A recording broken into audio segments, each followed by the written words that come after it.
मैं doctor Manoj Kumar Singh, associate professor history, Jawaharlal Nehru PG college में आपका स्वागत करता हूँ। पिछली बार जब हमारा विषय समाप्त हुआ था वहां से आगे एक नया विषय अकबर, हुमायूं, बाबर, हुमायूं और शेरशाह सूरी के पिछले व्याख्यान में वार्ता कर चुके हैं।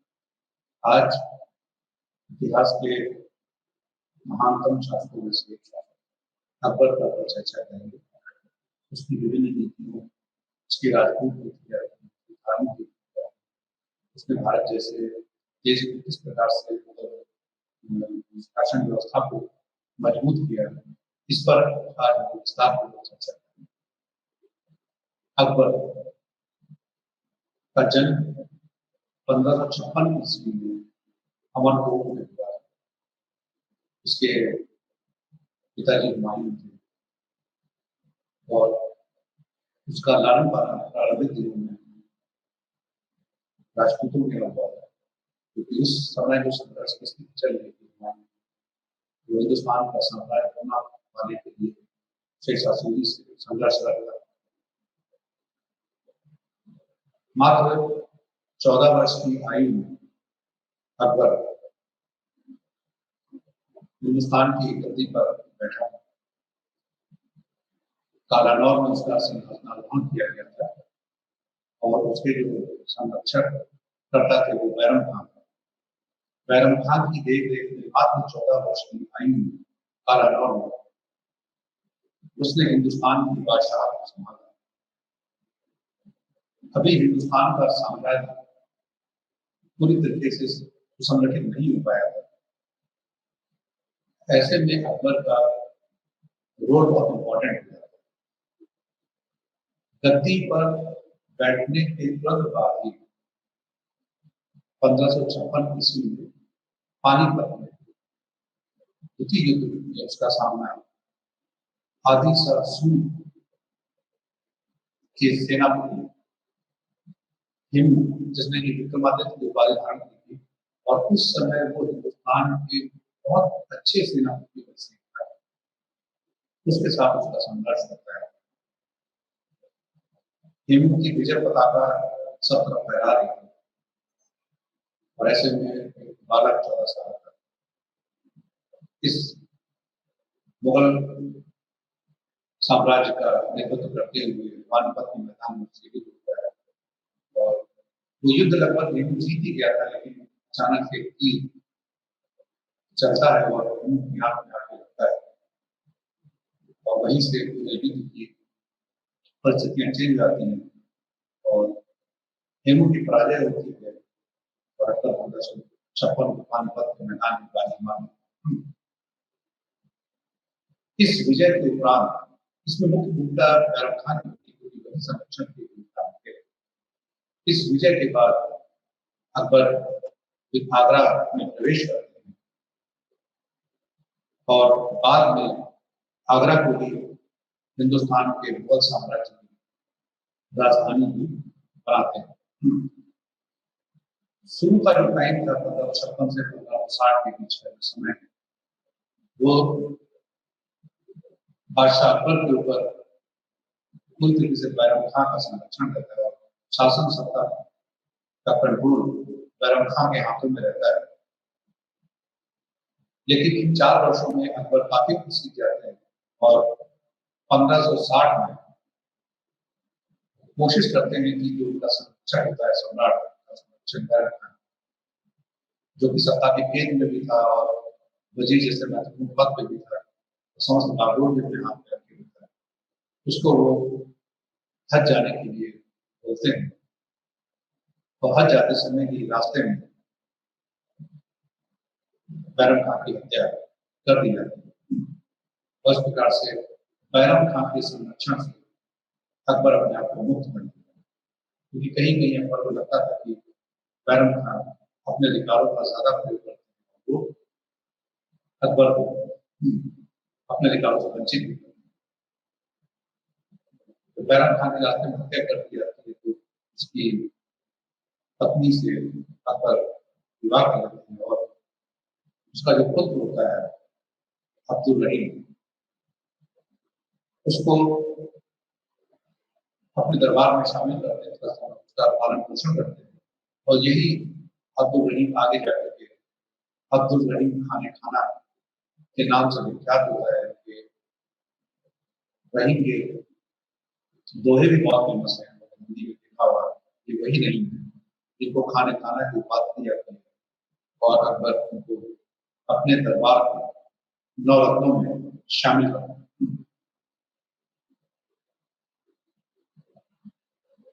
अकबर का अगर परिवेश देखा जाए तो अकबर से पहले अभी बाबर, हुमायूं भारतवर्ष में मुगल सत्ता को स्थापित करने के लिए संघर्ष कर लगातार अफगानों के साथ में, राजपूतों के साथ में संघर्ष चल रहा था। अकबर ने सोचा कि हिंदुस्तान पे अगर शासन करना है तो ये बहुसंख्यक जो आबादी इसको अपने साथ मिलाना होगा, नहीं तो सारा समय विद्रोह से ही चलने में लग जाएगा और हम साम्राज्य का प्रसार नहीं कर पाएंगे। विदेशी आक्रांताओं के आक्रमण से साम्राज्य की रक्षा करने के लिए, साम्राज्य को सुसंगठित करने के लिए इसका प्रशासनिक ढांचा नहीं। चूंकि अकबर की परवरिश भी काफी उदारवादी माहौल में हुई थी, उनका जन्म मैंने बताया गया राजपूत परिवार में, उनको शिक्षा दीक्षा काफी उदारवादी दी गई। 1562 में अजमेर में ख्वाजा मोइनुद्दीन चिश्ती की दरगाह की अपनी पहली तीर्थ यात्रा के दौरान आमेर के राजा भारमल ने सम्राट के साथ अपनी ज्येष्ठ पुत्री के विवाह का प्रस्ताव भी रखा और अकबर प्रतिवर्ष ख्वाजा मोइनुद्दीन चिश्ती की दरगाह जरूर जाया करते। 17-18 वर्षों का लगातार वहां गया। तो जब ये विवाह का प्रस्ताव रखा गया तो उन्होंने बहुत विचार करने के बाद स्वीकार किया और इस प्रकार से राजपूतों के साथ में उनकी वैवाहिक नीति प्रारंभ हुई। राजपूतों से वैवाहिक संबंध स्थापित होने के बाद जो राजपूत अभी तक मुगल सल्तनत के, मुगल साम्राज्य के विरोध में थे, अब वो मारवाड़ का हिस्सा बनने के बाद अकबर के लिए, अकबर के पक्ष में अपना सब कुछ निछावर करने के लिए तैयार है। राजपूतों के साथ हो जाने से जो मध्य भारत का जो क्षेत्र था, मध्य प्रदेश, महाराष्ट्र, राजस्थान, जो अभी तक की मुगलों के प्रभाव से दूर था, वो सीधे सीधे मुगलों के प्रभाव में गया और मुगलिया सल्तनत का विस्तार दक्षिण तक हो गया। उसके फायदे भी बहुत सारे हुए राजपूतों के साथ वैवाहिक संबंध स्थापित करने से। एक तो मुगल जो साम्राज्य था वो सशक्त मजबूत हुआ, क्योंकि राजपूत बेहद वीर लड़ाके भी थे, मर मिट जाने वाले भी। उनका सहयोग मिलने से अकबर की ताकत 4 गुना ज्यादा। अब मध्यकालीन भारत की, मध्य भारत का उसकी कर की जो वसूली थी वो भी राजपूतों के माध्यम से हो जाएगी, उसकी वसूली भी राजपूत कर दिया। सैन्य दल बेहद मजबूत हुआ क्योंकि राजपूत वीरता में सबसे अग्रणी है। उन्होंने मुगलों के सिक्कों को भी अपने क्षेत्र में चलाया, अपने क्षेत्र पर चरण में लाया, जिससे कि मुगलों के प्रशासनिक ढांचे को भी काफी विस्तार मिला। लेकिन एक राज्य ऐसा था जिसे वो अपने प्रभाव क्षेत्र में नहीं ला सके, वो था मेवाड़। मेवाड़ और चित्तौड़ के जो राजा थे महाराणा प्रताप, उनके साथ अकबर का बहुत लंबे समय तक की संघर्ष चलता है। उनके पिताजी उदय सिंह के साथ भी और महाराणा प्रताप के साथ भी लंबे समय तक संघर्ष चलता है। और कभी भी महाराणा प्रताप अकबर के समक्ष घुटने नहीं दिए, न ही उनकी किसी भी नीति को माना। उन्होंने जंगल में रहना स्वीकार किया, घास की रोटी खाना स्वीकार किया, लेकिन मुगल साम्राज्य के खिलाफ हमेशा वो टक्कर और युद्ध लेते रहे। एक महत्वपूर्ण युद्ध भी अकबर और महाराणा प्रताप के बीच 1576 में हल्दी घाटी में लड़ा गया, जिसमें महाराणा प्रताप की पराजय तो हुई और वो विवश भी हुए जंगलों को भागने के लिए, लेकिन उन्होंने हार नहीं मानी और रह रहकर शक्ति को संगठित करके, एकत्र करके जब भी मौका मिला वो अपना संघर्ष उन्होंने जारी रखा। और इस जो मेवाड़ की जो विजय हुई, मालवा और मेवाड़ की विजय के बाद गुजरात की विजय का रास्ता खुला, क्योंकि मेवाड़ की विजय के बिना गुजरात तक पहुंचना असंभव था। और गुजरात क्यों इम्पोर्टेंट था? क्योंकि गुजरात में खंबात नाम का एक महत्वपूर्ण बंदरगाह था, जिससे विदेशों से व्यापार करने में, समुद्री रास्ते से व्यापार करने में बहुत सहायता मिलती है। दूसरा, व्यापार और वाणिज्य का बड़ा केंद्र था। यहाँ से हज यात्रा जाने के लिए भी बहुत आसानी रहती थी और यहाँ से काफी बंदरगाह से जहाज हज यात्रियों के लिए उपस्थित रहते थे। तीसरा, उस समय तक पुर्तगाली लोग, पुर्तगालियों का पहला आगमन भारत में 1498 ईस्वी में हुआ। पुर्तगालियों का आगमन स्टार्ट हो चुका था, तो पुर्तगाली खंबात गुजरात के रास्ते से आ करके हिंदुस्तान में अपनी बैठना बैठा था, इसलिए भी खंबात गुजरात में मुगल साम्राज्य का विस्तार और वहां पर उसकी पकड़ होना बहुत जरूरी है। उसका प्रयास किया गया और उसको मार्ग प्रशस्त किया और गुजरात पर विजय भी अकबर ने की। राजनीतिक इतिहास के अलावा अगर हम देखें अकबर के बारे में, तो अकबर का जो घेरा है वो उदारवाद से भरपूर। अकबर का युग जो है उदारीकरण का युग कहलाता है और हिंदू मुस्लिम के बीच में सामंजस्य काफी अच्छा रहा है। हिंदुओं को मुगल साम्राज्य में काफी बड़े ओहदे भी प्राप्त हुए, उनको समान भागीदारी भी प्राप्त हुई मुगल साम्राज्य में, क्योंकि अकबर की सोच उदारवादी थी और सबको लेकर के चलना चाहिए। इसी क्रम में अगर हम देखें तो 1562 ईस्वी में अकबर ने दास प्रथा को समाप्त कर। अब ये दास कौन? जब मुगलों के साथ में युद्ध हुआ करते थे, हिंदू राजाओं के गैर मुसलमानों के युद्ध हुआ करते थे, उसमें हिंदू गैर योद्धाओं को, हिंदू योद्धाओं और गैर योद्धा लोग हुआ करते थे, जिनको की बंदी बना लिया जाता था, अरेस्ट कर लिया जाता था, उनको दास के रूप में रखा जाता था, उनसे काम किया जाता था और बहुत लोगों का, काफी लोगों का धर्मांतरण भी करा दिया जाता था। तो इन युद्धों के बाद बंदी बनाए गए लोगों को दास बनाने की प्रथा सन 1562 में अकबर ने समाप्त कर दी। उस समय तक हिंदू जो तीर्थयात्री थे, जो अपने धार्मिक स्थलों पर दर्शन करने जाया करते थे, उनसे एक प्रकार का तीर्थयात्री कर दिया जाता था। इस तीर्थयात्री कर को थोड़ा गणित भी माना जाता था। अकबर ने इस पर ध्यान दिया और उसने कहा 1563 से तीर्थयात्री कर को उसने समाप्त कर दिया, जिससे कि हिंदू तीर्थयात्रियों को अब सुविधा हो गई कि वो आसानी से कहीं भी जाकर के मुसलमानों के तरह वो भी बिना टैक्स दिए अपने मंदिरों में तीर्थ स्थानों पर जा सकते।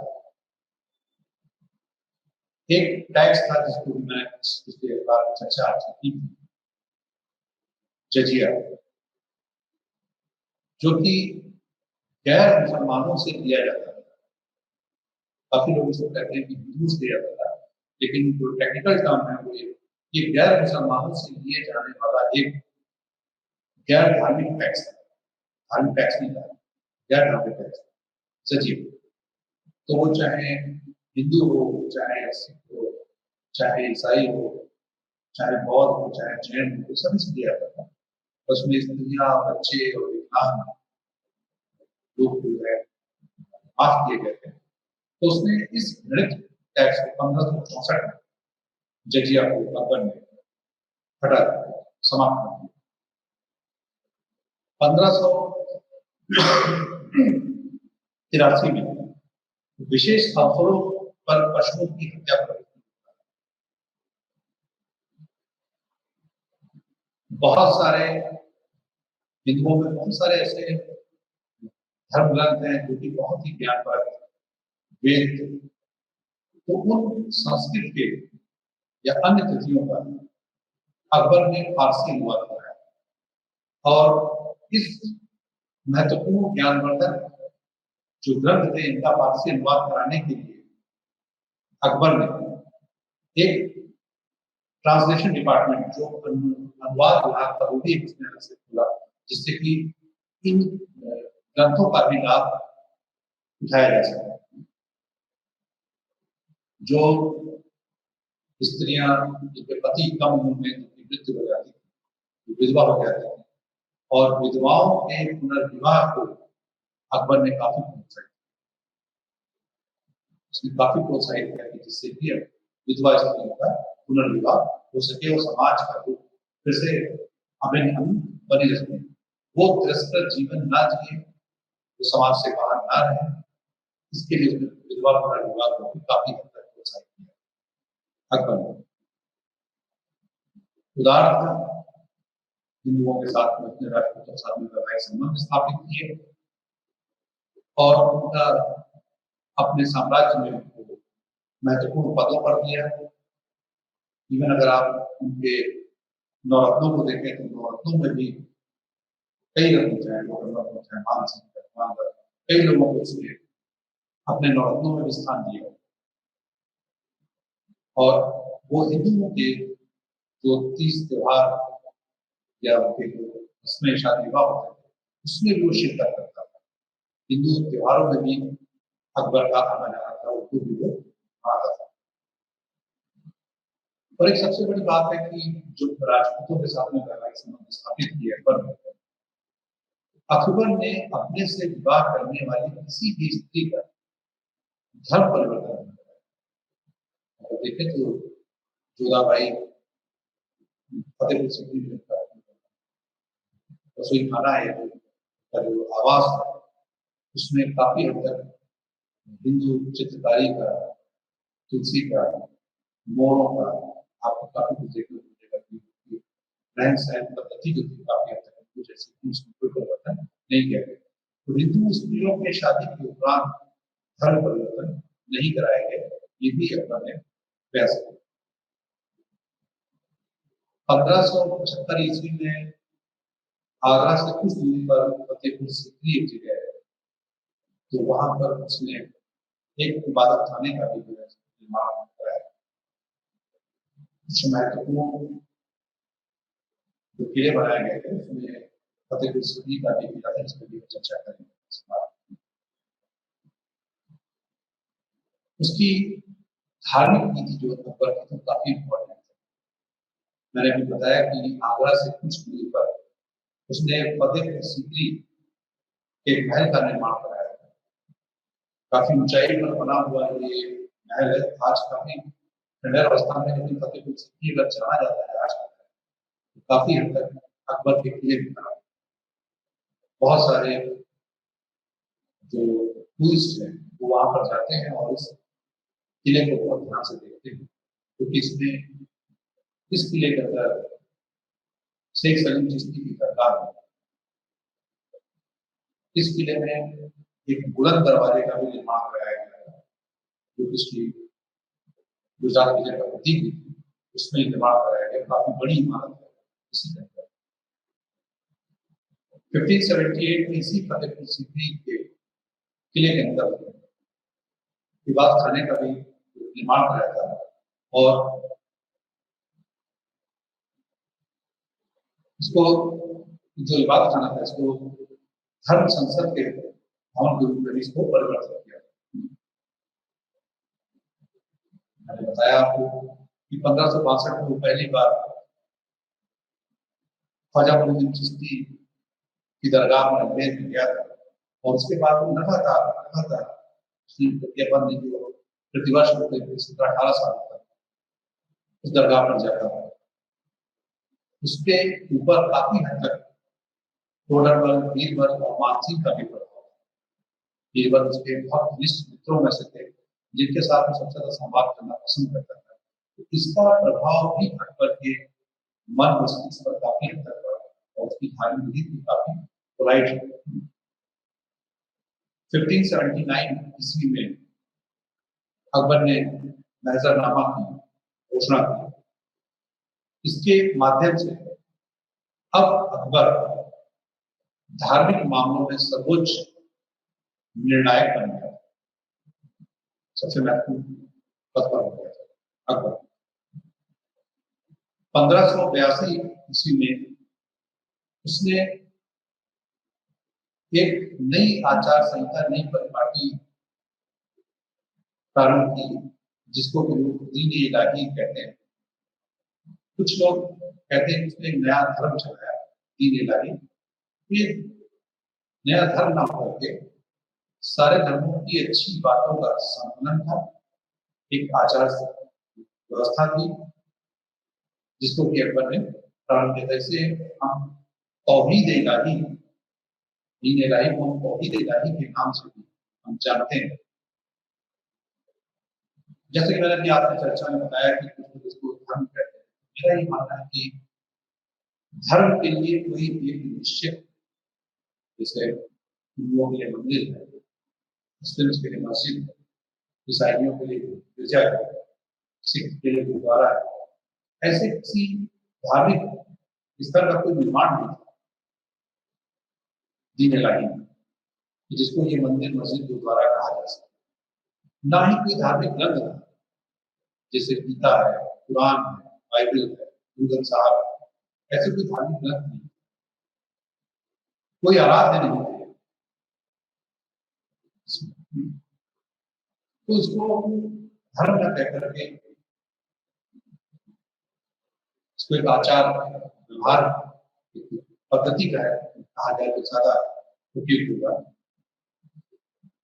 इसकी जो सदस्यता जो लोग ग्रहण करते थे, जिन लोगों ने इसकी सदस्यता ग्रहण की, जैसे बीरबल इसका सदस्य था, जबकि भगवान दास और मान सिंह ये लोग इसके सदस्य कभी नहीं हुए। तो जो लोग इसकी सदस्यता ग्रहण करते थे, ये जरूरी नहीं था उनके लिए कि वो अपने जो मूल धर्म है उससे अलग है, वो अपने मूल धर्म में रहते हुए भी इसकी सदस्यता ग्रहण कर सकते। उसके कुछ आचार विचार में इसमें जो सबसे इम्पोर्टेंट डे रखा गया था वो रविवार था, इतवार का, जिस दिन दीक्षा विधि होता था दीन इलाही में। कुछ इसकी पद्धतियां रखी गई थी, हमेशा सच बोलना चाहिए और अपने बुजुर्गों की सेवा करनी चाहिए, किसी एक दुखी को तकलीफ देनी चाहिए, उनकी सहायता करनी चाहिए। अपनी जो देरी होती है कि हमारे यहाँ मृत्यु के उपरांत बोल दिया जाता है, दीन इलाही में व्यवस्था की गई थी अपने वो जीते जी को दीन इलाही में देवी का व्यवस्था की गई। प्रकार से कुछ उसकी आचार व्यवस्थाएं रखी गई थी। एक महत्वपूर्ण बिंदु है अकबर का, क्योंकि अकबर ने ही मुगल साम्राज्य को स्टैब्लिश किया था, स्थापित किया था। तो उसके प्रशासनिक सुधारों पर भी थोड़ा सा प्रकाश डालना जरूरी है। अकबर ने जो राजभाषा थी उस फारसी को उसने वहां की राजभाषा बनाया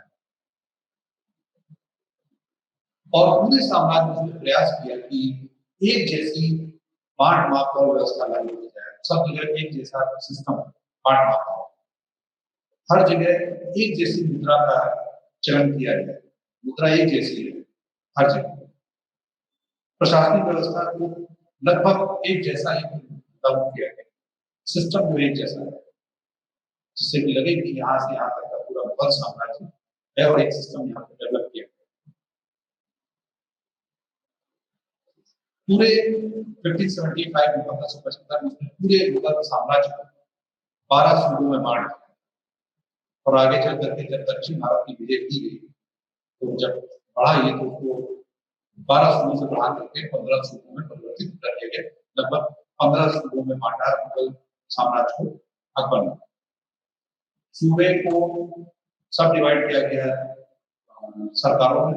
सबसे बड़ा सूबा, फिर सरकार के बाद में परगने या महाल, और महाल के बाद में जो सबसे छोटी जो इकाई थी वो ग्राम था।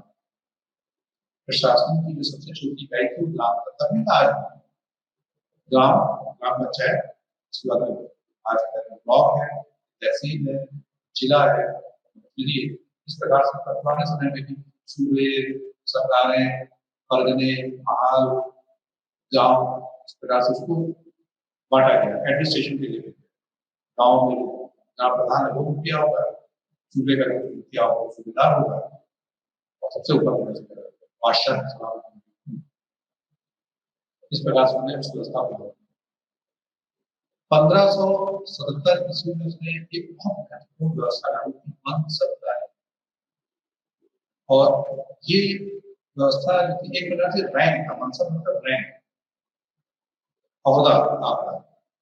इसमें जात और सवार दो हिस्से किए गए। जात मतलब जो था पैदल सैनिक, सवार लोग तो सवार सैनिक हुआ करते थे।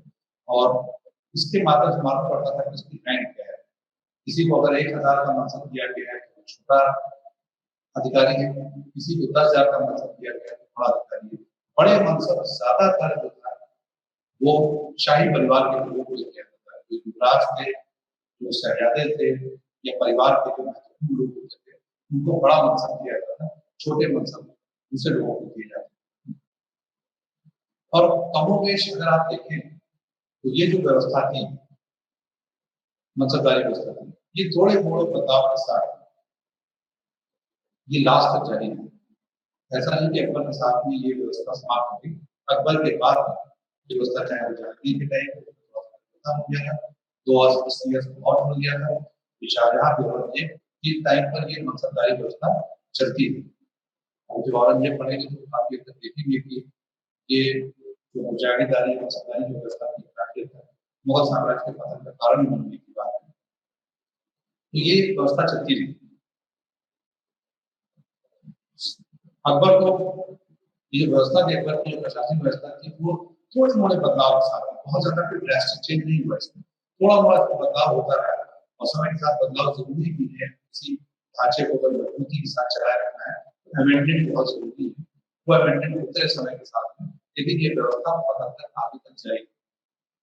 अकबर का एक बहुत महत्वपूर्ण काम और था, जो इससे पहले शेरशाह सूरी ने किया था। उस समय की आय का सबसे महत्वपूर्ण जो साधन था वो था राजस्व। वो राजस्व सबसे महत्वपूर्ण साधन था किसी भी सरकार की आय। इस पर सरकारें बहुत सोच विचार करके, नीति बना करके बहुत सुदृढ़ ढंग से कोई सिस्टम लागू करते। शेरशाह सूरी ने भी किया। शेरशाह सूरी की भू राजस्व व्यवस्था बहुत ड्रास्टिक चेंजेस के साथ लागू हुई और अकबर ने काफी हद तक उस व्यवस्था से सीखा और उसमें जो कमियां थी, जो दोष थे, उसको अलग करके, दूर करके उसको व्यवस्था बहुत स्ट्रॉन्ग किया। और इसका क्रेडिट जाता है, अकबर ने सारा कार्य किया अपने महत्वपूर्ण व्यक्ति को टोडरमल। कई बार ये व्यवस्था टोडरमल व्यवस्था के नाम से भी इतिहास में जानी जाती है और उसे आईने गौशाला के रूप में भी जानते हैं। तो ये एग्रीकल्चर जो चेंजेस किए गए थे, रिफॉर्म्स किए गए थे, उसमें ये 1580 के लगभग हुए चेंजेस टोडरमल व्यवस्था लागू की। इसे आईने गौशाला के नाम से भी जाना जाता है। जैसा कि शब्द से ही क्लियर हो रहा है, आईने गौशाला, गौशाला मतलब 10 साल की व्यवस्था। अभी तक जो व्यवस्था थी ये था कि आपकी इस वर्ष फसल कैसी पैदा हुई है, जैसी फसल पैदा हुआ वैसा आपको टैक्स देना। इस साल अच्छी बारिश हुई, कोई आपदा नहीं आने पाई, फसल बहुत अच्छी लगी थी।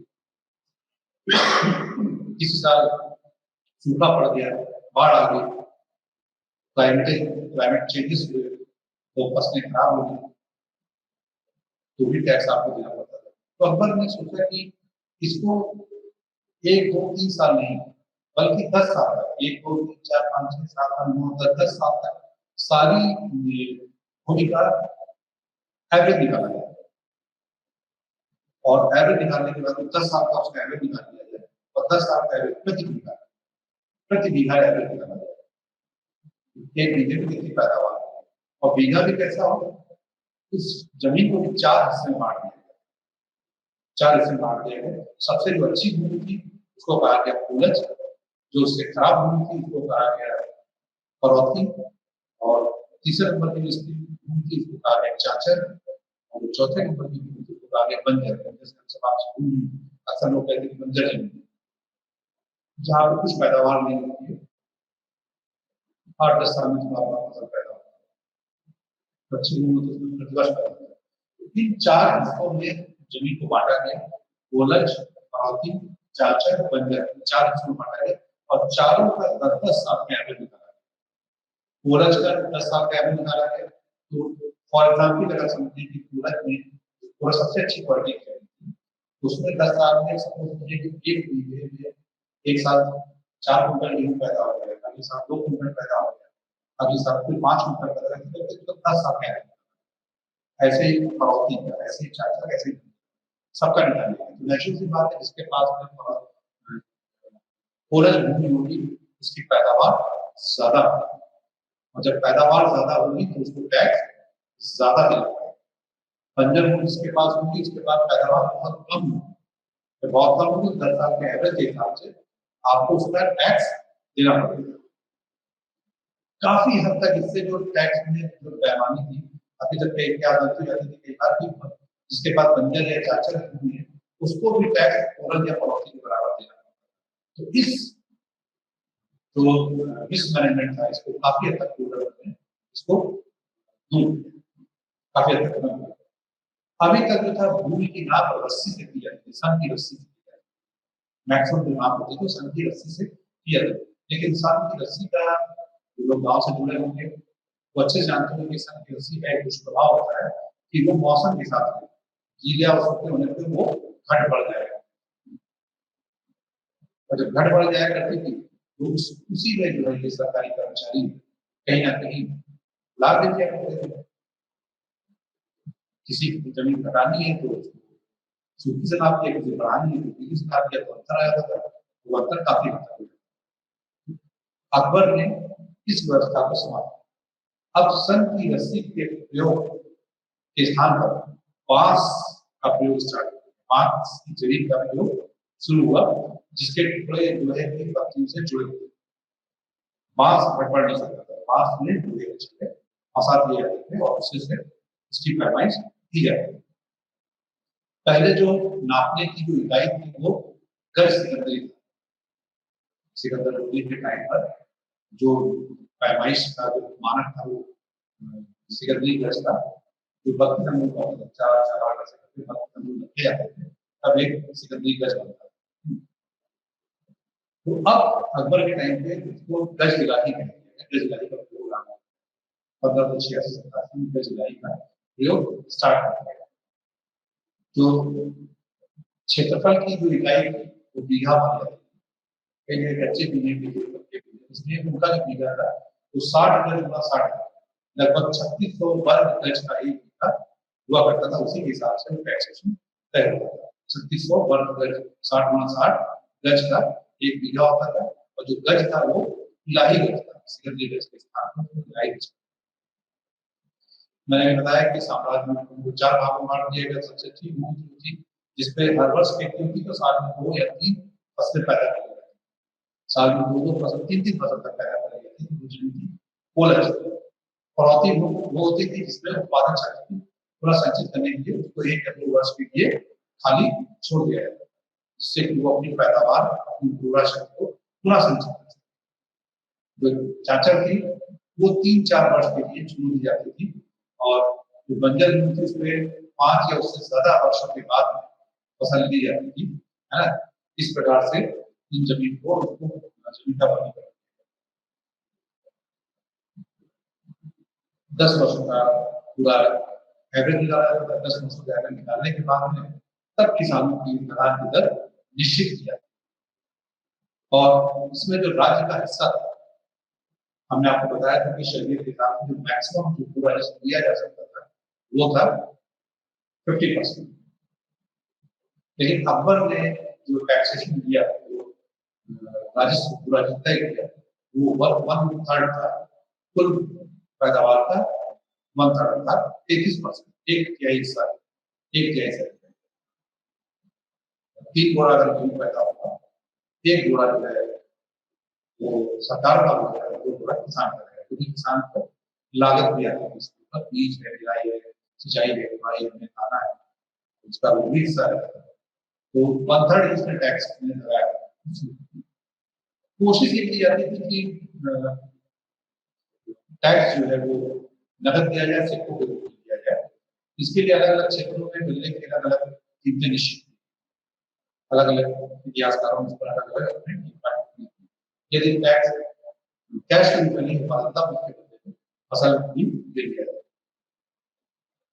सरकारी कर्मचारी भूमि की किस्म, कैसी भूमि, उसका क्षेत्रफल, क्या गन्ना पैदा किया गया है, कितना पैदावार हुई है, गन्ने की कीमत क्या है, आदि का हिसाब प्रत्येक वर्ष तैयार किया जाता है, हर वर्ष को तैयार किया, क्योंकि उसी के आधार पर भविष्य का लदान प्रबंधन निर्भर करता है।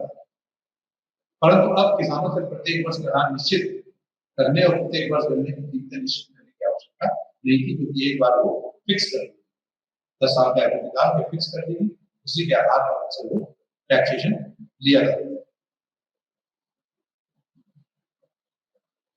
जो जागीरदारी भूमि थी, जागीरदारों की भूमि थी, इस व्यवस्था के अंतर्गत भी सम्मिलित की गई थी, और जो भूमि जागीरों के रूप में दी गई थी उसकी लदान व्यवस्था का प्रबंध भी केंद्रीय अधिकारी ही करते थे, जो शासन द्वारा रखे थे। अकबर ने किसानों को भी भूमि का स्वामी माना, मतलब रैयत, जो किसान उनको रैयत कहा जाता है, तो रैयत को भी अकबर ने जमीन का मालिक, वास्तविक मालिक स्वीकार किया, और राज्य ने किसानों से सीधा संपर्क किया, जमींदारों और जागीरदारों से नहीं, और किसानों से सीधा संपर्क स्थापित किया। इस प्रकार शेरशाह की घात इसकी व्यवस्था भी कहते हैं, ये शेरशाह ने किया कि डायरेक्ट रैयत से था, किसानों से उसने संपर्क स्थापित किया और डायरेक्ट किसानों से ही टैक्स लिया जाता है, ये उसने पॉलिसी अडॉप्ट किया। तो ये व्यवस्था रैयत वाली व्यवस्था कहलाती है। लगान के लिए किसानों को पट्टे दिए जाते थे, जिसमें उनकी भूमि का विवरण, कैसी भूमि है, उनका क्षेत्रफल कितना है, आदि दिया जाता है। सबके किसानों को पट्टे जारी करते हैं, और वो कितना लगान देना था या भी उस पर लिखा होता है, और जितना लगान उसको किसान को देना होता था वो लगान को पहले से किसान को बता दिया जाता था, और किसान उसको स्वीकार करता था, एक पत्र दिया जाता था, उसको स्वीकार करता था और उसे कबूलियत कहते थे, कि कबूल करता था वो कितना टैक्स, एक प्रकार से कबूलियत कर लिया जाता था, किसान सरकार से कबूल करता था कि माई बाप ये हमारा लगान है और ये हमको देने का, ये कबूल करते हैं, इतना टैक्स आपको पे करें। वो कबूलियत पर पहले ही साइन करा दिया जाता था।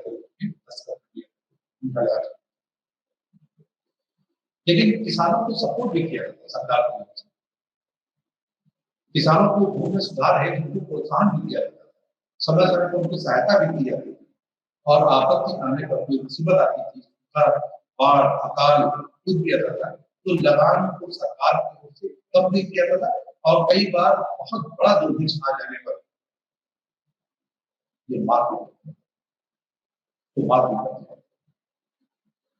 इस प्रकार से किसानों के साथ में बहुत बेहतर रिश्ते उन्होंने स्टैब्लिश किए, जो ये आई ने दर्शा रहा था 10 वर्षीय व्यवस्था थी, व्यवस्था भी कहते हैं, कि पूरे राज्य में लागू नहीं हो पाई, संपूर्ण राज्य में संभव नहीं किया गया, बल्कि लगान को निश्चित करने के लिए अलग अलग स्थानों पर अलग अलग प्रणालियों का उपयोग किया गया। कहीं पे गंगा बख्शी थी, कहीं पे बढ़ाई थी, कहीं पे नष्ट था, कहीं पे टूट थी, सब अलग अलग व्यवस्थाएं को लागू की गई। लगान वसूलने का जो मेन काम था, जो सरकारी कर्मचारी थे वो या तो कहीं पटवारी थे, कहीं मुकद्दम थे, इनको कई बार पटेल या देशमुख के मेन जो थे वो पटवारी और मुकद्दम थे। लेखपाल पटवारी को आज भी आप देखते हो कि ग्रामीण पटवारी लेखपाल सरकारी ये सरकारी अधिकारी नहीं, इनकी सहायता से लगान वसूल किया जाता था पटवारी के माध्यम से। जमीन का लेखा जोखा हिसाब किताब भी यही लोग करते थे। लगान में से कुछ हिस्सा इनको भी दिया जाता था, इनके सर्वाइवल के लिए भी दिया जाता था। अकबर के बाद के समय में कानूनों सरकारी कर्मचारी मानकों में वेतन देना भी प्रारंभ कर दिया गया। अमल गुजार सूबों के दीवानों के अधीन और सूबे के दीवान केंद्रीय दीवान अथवा अर्थ मंत्री के अधीन। अकबर ने अपनी न्यायशाला व्यवस्था को लागू करने के लिए एक अधिकारी जिसको कि किरोड़ी कहा है, जो कि करोड़ी कहते हैं, करोड़ी की भी नियुक्ति की थी कि जहां से लगभग 1 करोड़ दाम की वसूली की जा सके। तो एक करोड़ी एक अधिकारी बनाया गया, हर 1 करोड़ दाम की वसूली की जा सके। अकबर ने जजिया व जकात जैसे करों को हटाने के अतिरिक्त किसानों को की सुविधा के लिए पेड़ों व पशुओं को बेचने और खरीदने के लिए नमक, बाजार, मकान, बहुत सारी चीजें उसने इंट्रोड्यूस की। इस प्रकार से अगर हम देखें कि अकबर की जो भू राज्य व्यवस्था थी उसमें जो कमियां पीछे रह गई थी शेषासुरी की भू राज्य व्यवस्था में, उसको दूर किया। रस्सी की बजाय बांस का इस्तेमाल किया, बांस में छल्ले लगा दिए गए 2 गज के बीच में, और उसके हिसाब से उसकी पैमाइश जो कमियां थी दूर हो गई। अधिकारियों का समय समय पर तबादला करते रहते, जिससे कि अधिकारी वहां पर किसी प्रकार की मोनोपोली ना बना पाए और किसानों का शोषण ना होने पाए, सरकार का सही चीज। इसमें खालसा भूमि होती थी, खालसा भूमि अर्थात जो सरकार की अपनी जमीन हुआ करती थी, यहाँ से सबसे ज्यादा आय हुआ करती थी खालसा भूमि से, क्योंकि जो ये जमीन थी किसानों की रही है, तो इससे तो आपको एक 1 का टैक्स मिलता था। लेकिन जो खालसा भूमि थी उस पर राज्य सरकारें खुद खेती कराती थी और उसका खर्चा निकालने के बाद नराई, बुआई, बुआई, जुताई, खाद, बीज का खर्चा निकालने के बाद जो भी बचता था वो सरकार की आय रहती है। तो सरकारी जमीन से इसको खालसा भी कहा गया है और प्राचीन एंशिएंट टाइम पे उसको सीता भी कहा गया है। तो इससे काफी अधिक उसने मात्रा में जो राजस्व किया है। अकबर का एक महत्वपूर्ण पक्ष और देखते हैं, इसके अलावा तो हम देखते हैं कि उसका स्थापत्य, अगर स्थापत्य की दृष्टि से शाहजहां का जो काल था वो स्वर्णिम था। अकबर के समय भी शाहजहां ने सफेद संगमरमर का इस्तेमाल किया। अकबर ने लाल रंग का इस्तेमाल किया, थोड़ा मित्रता का परिचय दिया। तो सोचा कि साम्राज्य की बुनियाद है, उसको सुदृढ़ करने के लिए, सेना को वेतन देने के लिए, सरकारी अधिकारियों को वेतन देने के लिए जो अधिक मात्रा में हमको पैसे की आवश्यकता होगी, उसके निर्माण कार्य में लाल रंग का इस्तेमाल किया। कुछ महत्वपूर्ण चीजों का निर्माण कराया, जैसे इलाहाबाद का किला देखते हैं, आगरे का किला देखते हैं, फतेहपुर सीकरी का किला देखते हैं, ये सभी लाल रंग का कराया, उसने निर्माण कार्य कराया। और वर्तमान में अगर आप आगरा जैन के बारे में, और उसी किले में लास्ट में औरंगजेब ने शाहजहां को कैद कर दिया था और उसी किले में रहते हुए शाहजहां वहीं से राजधानी को देखा करते थे और आगे के 7-8 साल उसी में साधारण कैदी की भांति जहाँ उनकी बेटी इसी खा करके सेवा शिक्षा करती थी, इसी आगे के किले में रहते हैं।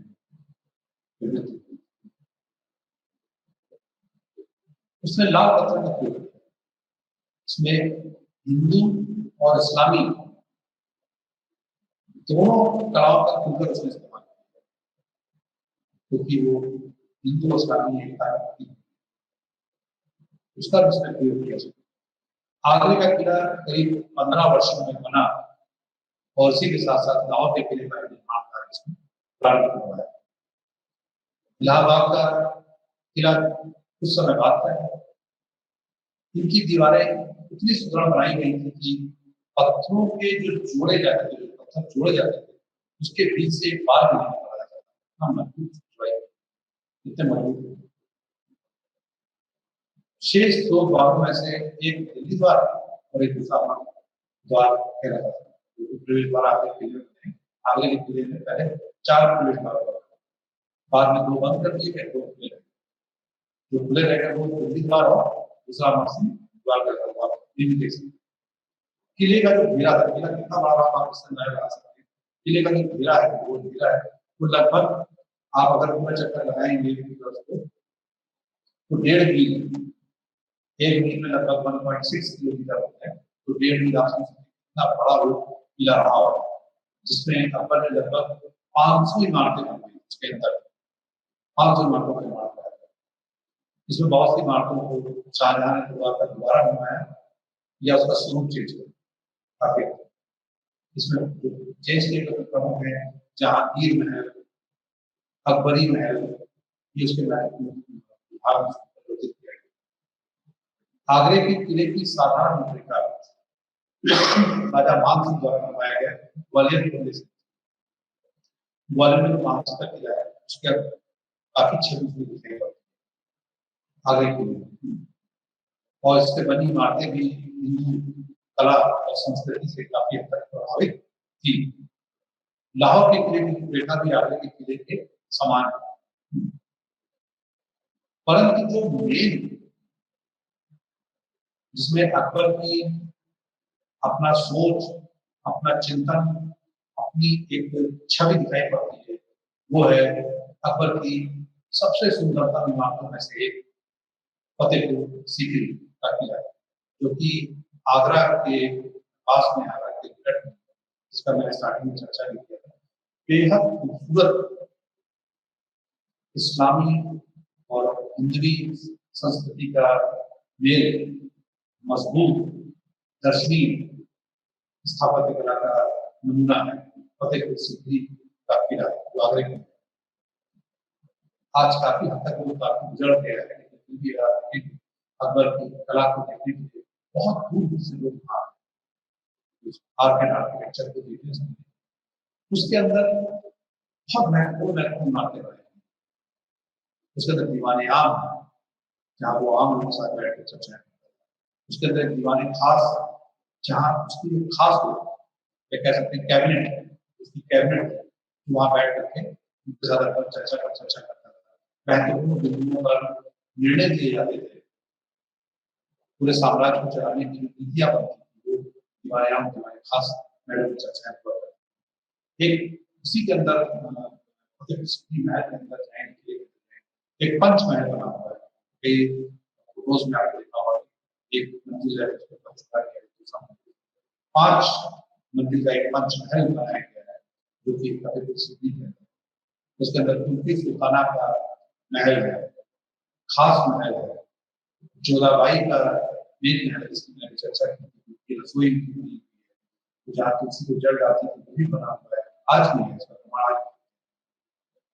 उसी में मरियम महल भी है, मरियम बीरबल सलाहकार थे, अक्सर बीरबल की जरूरत पर पड़ जाया करती थी, ये सभी लोग कभी बुला लिया करते थे। बीरबल का जो महल है वो अकबर के महल के बिल्कुल पास होना चाहिए, उनको पास वाला ही दिया गया था, क्योंकि सबसे अच्छे जो सलाहकार थे वो कहीं ना कहीं अकबर के बीरबल थे।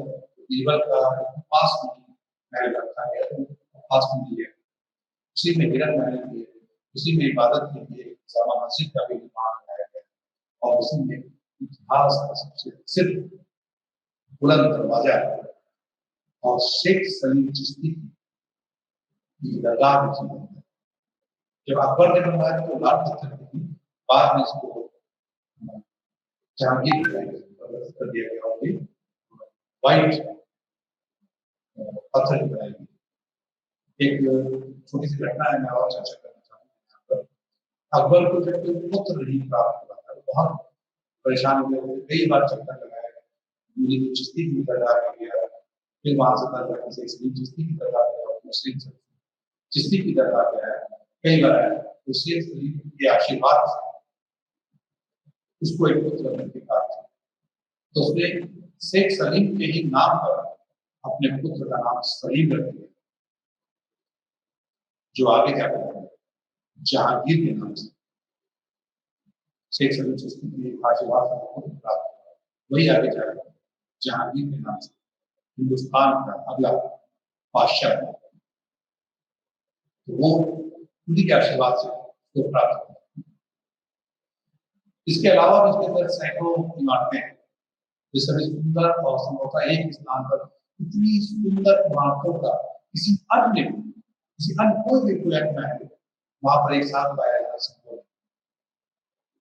5 मंजिल का जो पंचमहल है, इसमें जितने भी स्तंभ हैं, वो सब स्तंभ एक एक स्तंभ अलग अलग डिजाइन का बना हुआ है, अलग अलग विविध प्रकार के, प्रत्येक स्तंभ उसकी जो कलश है, घंटियां हैं, फूल हैं और पत्तियों को अलग अलग प्रकार से बनाया गया। तुर्की सुल्ताना का महल इतना सुंदर है। अकबर का आर्ट एंड आर्किटेक्चर पर बात किए बिना अकबर अधूरा है। अकबर और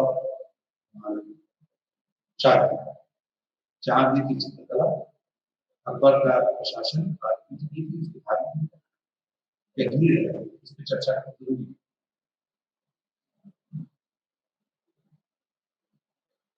इसे जो तुर्की सुल्ताना का महल बना हुआ है, बहुत सुंदर बना हुआ है।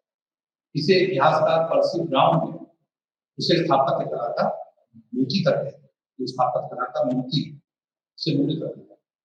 इसी के अंदर जोधाबाई का वो यह संकेत देता है कि मुगल परिवार के सदस्य रहने के लिए किसी प्रकार की व्यवस्था, किस तरह की व्यवस्था, अकबर की पत्नी मरियम के महल पर फारसी कला का प्रभाव, इसके स्तंभ और दीवारें बंदर, हाथी, चीता जैसे जानवरों और विभिन्न रंगों के पत्थरों में मानव आकृतियों से सजाई, मनुष्य की आकृतियां उसमें अलग अलग आकार में पूजा करते हुए, शिकार करते हुए, चलते हुए, बात करते हुए अलग अलग आकृतियों से सजाई गई। जामा मस्जिद भारत में बनी हुई मस्जिदों में से श्रेष्ठ स्थान रखती है। भूमि से 176 फीट ऊंची और पहले चबूतरे से 134 फीट ऊंचाई का बुलंद दरवाजा अपने आप में विशाल और सुंदर इमारत मानी जाती है।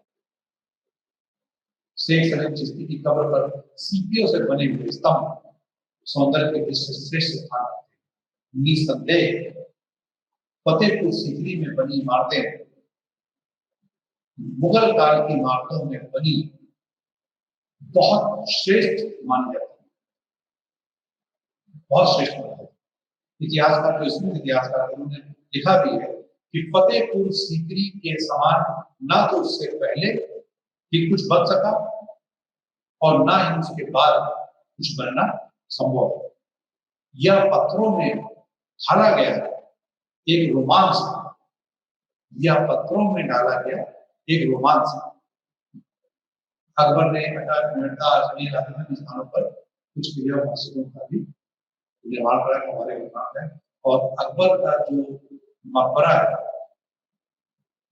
वो बहुत है। अकबर का जो मकबरा है वो आगरे के पास में सिकंदरा स्थान है, वहां पर उसका मकबरा बना हुआ है। सिंप्लिसिटी का, इस्लामी रीति रिवाज का और भव्यता का तो बहुत बड़ा प्रमाण है, बहुत इंपॉर्टेंट बिल्डिंग।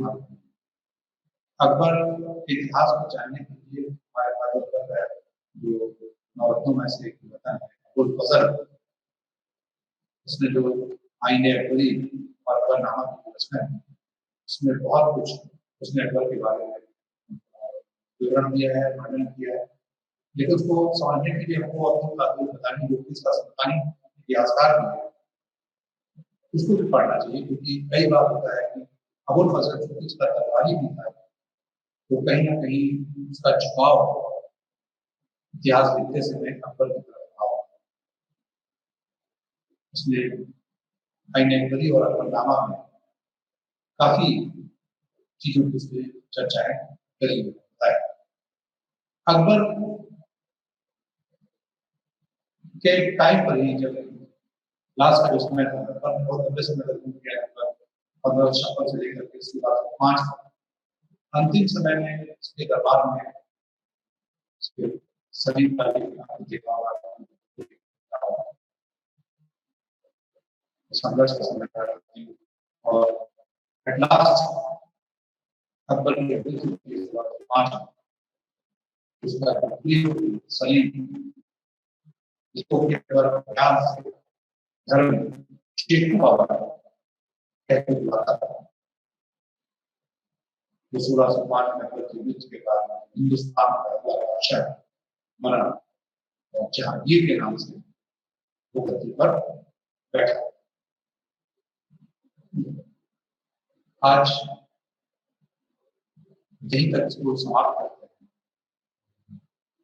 जहांगीर वो अगले टॉपिक में विषय स्टार्ट करें। आज हमने फोकस किया अकबर के ऊपर कि अकबर किस पृष्ठभूमि में पैदा हुआ, किस पृष्ठभूमि में उनका लालन पालन हुआ। जिस पृष्ठभूमि में व्यक्ति पैदा होता है उसका चेतन लालन पालन होता है, जैसे उसके गुरु होते हैं, जैसे उसके माँ बाप होते हैं, जैसा परिवेश होता है, उसका उसके जीवन पर, उसके आचार विचार पर, उसके व्यवहार पर बहुत प्रभाव पड़ता है। अकबर भारतीय संस्कृति की धरोहर, उस पर काफी हद तक उसका जन्म मैंने बताया था कि अमरकोट में राजा के साथ तो उसका प्रभाव पड़ा, उसकी परवरिश पर प्रभाव, उसकी हमने आज धार्मिक नीतियों पर चर्चा की, उसकी हमने प्रशासनिक गुणवत्ता, क्योंकि नए स्टैब्लिश मुगल साम्राज्य को उसने स्टैब्लिश किया था, जो कि अभी तक महत्वपूर्ण स्थिति था, और साम्राज्य का विस्तार भी किया और साम्राज्य का सुदृढ़ीकरण भी,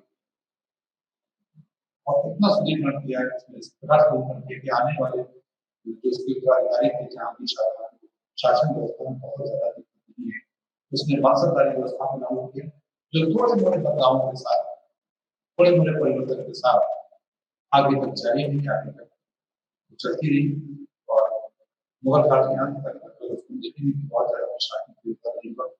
सबसे महत्वपूर्ण उसका जो रिफॉर्म था होता है राजस्व व्यवस्था, वो राजस्व शेरशाह सूरी की पूरा व्यवस्था को जिसमें कमियां थी उसको दूर किया, और दूर करने के साथ में उसको नए धर्मशाला व्यवस्था जो इसका हेड होता है टोटल, उसने उसको लागू किया, उसने बनाया, और आगे धर्मशाला व्यवस्था अकबर की एक महान उपलब्धियों में से उपलब्धि। बहुत से गणित कार्य खत्म किए, चाहे वो सजिया रहा हो, चाहे यात्रा रहा हो, चाहे दास व्यवस्था के रहा हो, इन सब व्यवस्थाओं को समाप्त किया, और एक मिली जुली दोनों संस्कृतियों के फिर फली फूसी साम्राज्य को इसने स्टैब्लिश किया। धन्यवाद।